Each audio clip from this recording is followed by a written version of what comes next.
A while ago, I did a video on why the West is strong. You can click somewhere on this. It was about modernization theory, and its answer to that question. We're going to keep on going with modernization theory and see how dark a path it can actually wind.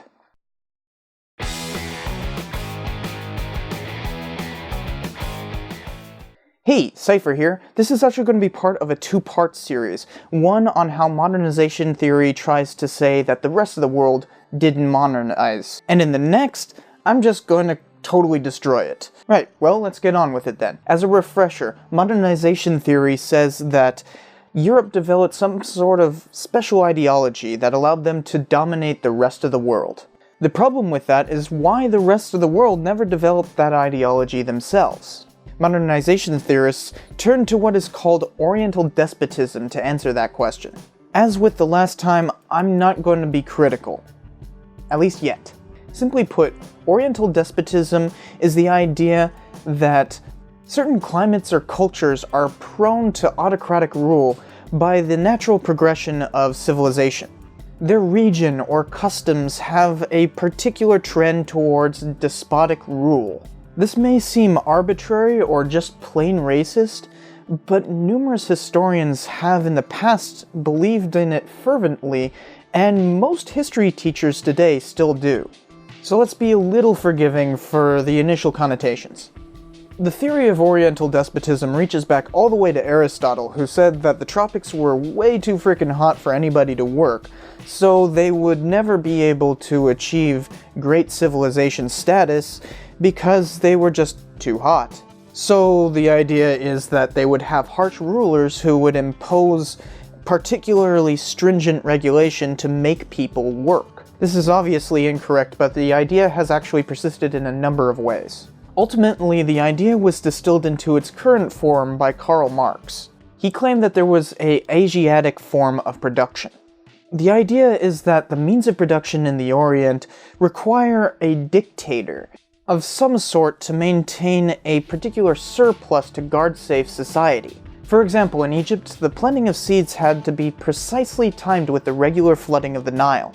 To make sure that everybody was planting on time, everyone had to listen to an elite class of aristocrats to make sure that they were doing so. The pharaohs held their power because they knew when the flooding would happen and they told the peasants when to plant. Another example may be found in China, where complex waterways were required to cultivate the land. A strong central government made sure that those waterways were created and maintained. The labor force involved in creating such complexity required an emperor who could dictate the labor to do what he bid. Notice that a lot of this has to do with water management. You might have heard your teacher at one point refer to something as Hydrolic societies. That's actually just a polite way of saying Oriental despotism.